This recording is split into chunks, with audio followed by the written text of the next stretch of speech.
श्री गणेशाय नमः. श्री महालक्ष्मी देवीय नमः. ओम श्री क्लू ओम धनद धन देहिनाम. ओम धनदाय नमस्तुभ्यं. निधि पद्माधिपाय च भवन्तु त्वत् प्रसादन्मे धनधान्यादी संपदा. मन लावून ऐकावी, ध्यानात ठेवावी श्री महालक्ष्मी देवीची कहाणी. द्वापार युगाची अधिष्ठित सौराष्ट्र देशाची मोहिनी श्री महालक्ष्मी देवी. आटपाट नगर होते. नगरात एक राजा होता. राजाचे नाव होते भद्रश्रवा. तो दयाळू, शूर, प्रजादक्ष होता. देवा ब्राह्मणांना, साधू संतांना सुखवित होता, आनंद देत होता. राजाच्या राणीचे नाव होते सुरतचंद्रिका. नाव चांगले पण स्वभावाने अहंकारी. मागील जन्मी ती होती एका वैश्याची पत्नी. तिचा नवऱ्याशी भांडण होईल. भांडणाला वैतागून रागानं घराबाहेर पडली. चालत होती अणवाणी रानातून. तिथे तिला दिसल्या सुवासिनी. त्या करीत होत्या लक्ष्मी व्रत.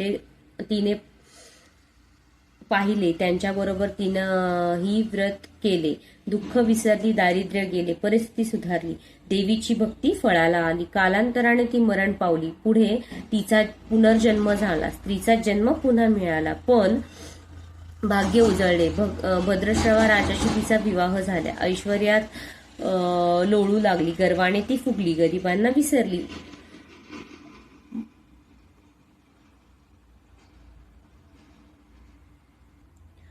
तोऱ्या ताठ्याने फुगली. दासदासींवर रागवली. एकदा काय झाले, देवीच्या मनात आले, राणीला आपण भेटावे, मागच्या जन्मीची आठवण करून द्यावी, ओळखते की नाही ते पाहावं.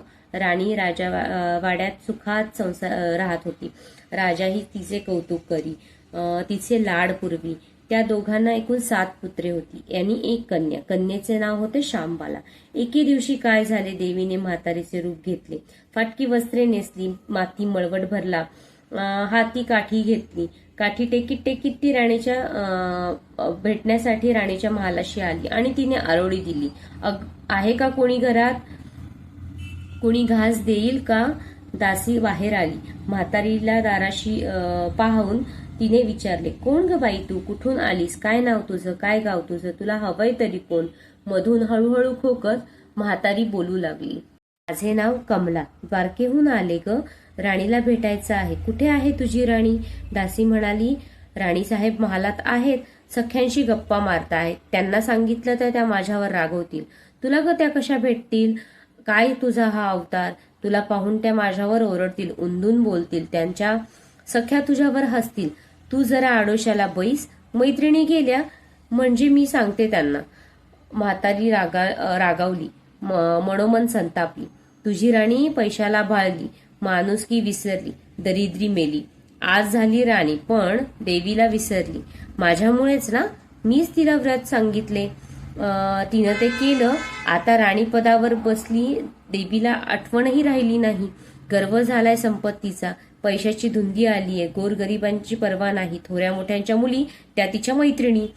म्हातारी गरीब आणि भिकारी, तिला कोण विचारणार? पण याचं फळ तिला भोगावं लागेल. तेव्हा तिचे डोळे उघडतील. जाते मी, असं म्हणून म्हातारी उठणार. तेवढ्यात दासीने तिला पाणी दिले, हात जोडले, नमस्कार केला व म्हणाली, ते व्रत मला सांगाल? मी ते नेमाने करील. उतणार नाही, मातणार नाही, घेतला वसा टाकणार नाही, दिलेला शब्द मोडणार नाही. त्या दासीनं व्रताचा वसा सांगितला. म्हातारी उठून काठी टेकीत निघणार, तोच माडीवरून राणी बाहेर आली. पाहता क्षणी तिला म्हातारी दिसली. म्हातारीला पाहून ती संतापली आणि ओरडली, ए थेरडे, इथे काय काम आहे तुझं? कशाला आलीस तू इथे? जा इथून म्हणते ना. दुसरी घरं नाहीत दिसत का तुला? म्हातारीने संतापाने घराघरा डोळे फिरवले. कपाळावर आठ्या पसरल्या. ती तडकन घराबाहेर पडली. तेवढ्यात माडीवरून ती राणीची कन्या शांबाला बाहेर आली. तिने लगबगणी येऊन म्हातारीची माफी मागितली. आजी, माफ करा, माझी आई चुकली. तिच्या वतीने मी तुमची क्षमा मागते. मला माझ्या आईला तुम्ही माफ करा. म्हातारीला मुलीची दया आली. तिने मुलीला लक्ष्मी व्रताचा वसा सांगितला आणि ती तिथून निघून गेली. दासीने लक्ष्मी व्रत केलं, तिची स्थिती सुधारली. दासी पण गेलं, संसार सुखाचा झाला. पुढे मार्गशीर्ष महिना आला. पहिल्या गुरुवारी श्यामबालेने लक्ष्मी व्रताची सुरुवात केली. सगळे नेमधर्म पाळून 4ही गुरुवार तिने ते व्रत केले. शेवटच्या गुरुवारी यथास्थांग उद्यापन झालं. सिद्धेश्वर राजाचा पुत्र मालाधर याच्याशी तिचा विवाह झाला. राजवैभवातली श्यामबाला राजवैभव मिळाले. हा होता लक्ष्मी व्रताचा प्रभाव. सुखासमाधानाने संसार चालू होता. भद्रश्रवा व सुरचंद्रिका राणीचे मात्र भाग्य फिरले.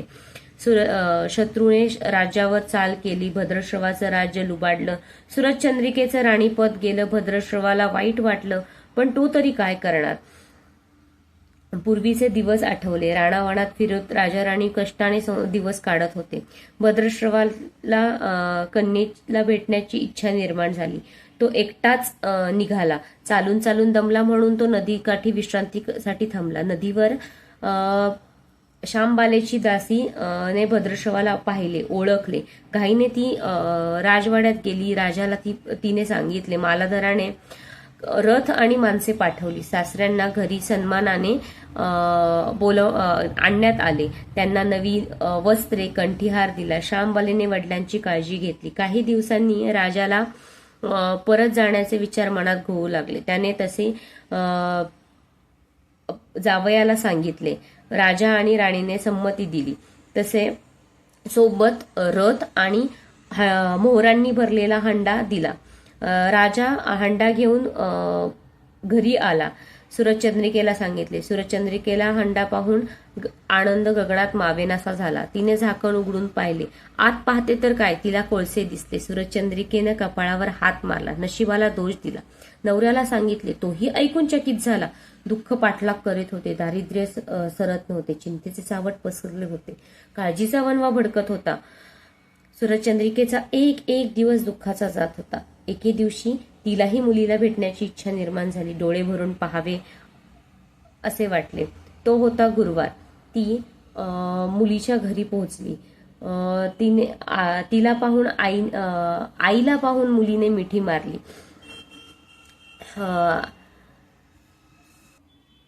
मुलीचं वैभव पाहून तिचं मन तृप्त झालं. तोंडून शब्द फुटेना. आईने स्नान केले. मुलीने पैठणी दिली. सोन्या मोत्यांचे दागिने दिले. आईचे रूप अगदीच खुलले. दुपारची वेळ झाली. श्यामबालेने भक्तिभावाने लक्ष्मी व्रताची पूजा केली. आरती झाली. धूप दिव्यांचा वास दरवळला. श्यामबालेचा कडकडीत उपास होता. भोजनाची तयारी झाली. आईला जेवणाला बोलवण्यात आले.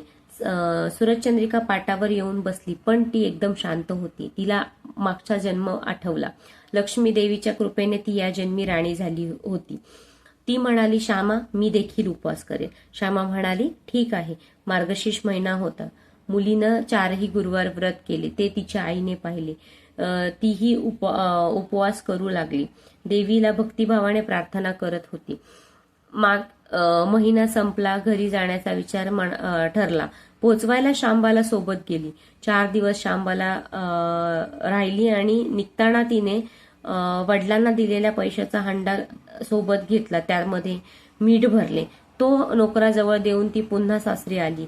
गप्पा मारता मारता वेळ कसा जात होता त्यांचे भानच मालाधर आणि श्यामबालेला राहिले नाही.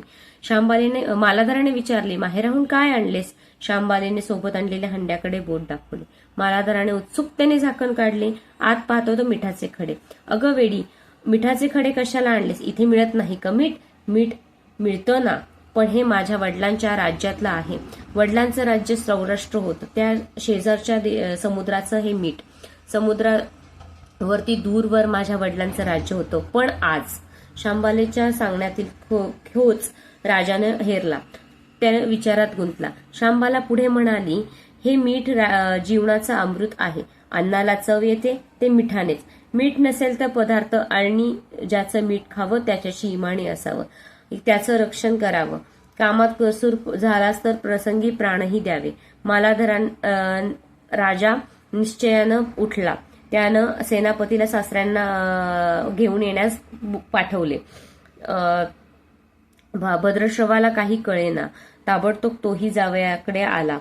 दोघांची गुप्त बैठक झाली. विचार पक्का ठरला. भद्रश्रवानं अनुमती दिली. मालाधराने मुख्य सेनापतीला तात्काळ भेटण्यास बोलावले.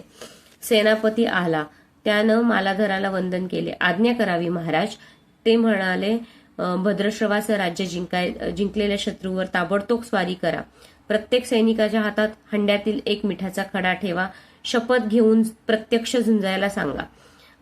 राजाची आज्ञा झाली तशी सेनापतीने व्यवस्था केली. दुसऱ्या दिवशी सोबत सेना घेऊन बेसावत शत्रूवर चाल केली. शत्रूच्या राज्यावर सारे सैनिक तुटून पडले. मालाधराने चे सैन्य बेसावत लढत होते. शत्रू सैनिक जमिनीवर कोसळत होते. सूर्य पश्चिमेला जात होता. अंधार हळूहळू पसरला होता. शेवटी मालाधरच्या सैनिकांनी शत्रूचा फरशा पाडला. अपूर्व विजय मिळवला. भद्रश्रवाचं राज्य पुन्हा मिळालं. मालाधराला व श्यामबालेने ही आनंदाची बातमी सेनापतीने ताबडतोब येऊन कळवली. सैनिकांनी शत्रू राज्यातील खजिना लुटला. अफाट संपत्ती मिळाली. ती पोत्यात भरून मालाधरानं कडे आणली. त्यात सोन्याचे मोहरा, बरीच नाणी, शस्त्रसाठा होता. मालाधराने भद्रश्रवाला सूरजचंद्रिका राणीस घेऊन यायला सांगितले. ती आल्यावर घरात आनंदाचे उधाण झाले. तो होता गुरुवार. श्यामबालेनं लक्ष्मी व्रताची पूजा केली. आरती झाली. धूप दिव्यांचा सुगंध दरवळला. तिनं व तिच्या आईने उपवास केला. रात्रीची देवीची आरती झाली. देवीला नैवेद्य दाखवून सर्वांनी पक्वानाचं जेवण केलं. मार्गशीर्ष महिन्याचा हा शेवटचा गुरुवार. लक्ष्मी व्रताचा शेवटचा दिवस. मंगल मुहूर्ताचा दिवस. महालक्ष्मीचं मालाधरानं भद्रश्रवाचं राज्य त्यांच्या स्वाधीन केलं. त्यानं या व्रताची सांगता झाली. राजा राणी सौराष्ट्रात आले. सूरजचंद्रिकेला पुन्हा लक्ष्मी व्रताचा वसा घेतला. तो अजन्म पाळला. घरची स्थिती सुधारली. राजाचे 7ही पुत्र दूर निघून गेले होते ते अचानक घरी आले. आई वडिलांना त्याचा आनंद झाला. या व्रताने राजा राणी सुखी झाले. दुःखाचे वादळ सरले. अशा 60 उत्तराची कहाणी 5 उत्तरी. सफर संपूर्ण. सर्वांनी देवीला वंदन करावे आणि त्यांचे घर सदैव आनंदी राहावे अशी लक्ष्मीचरणी प्रार्थना करावी. ओम श्री महालक्ष्मी देवीय नमः.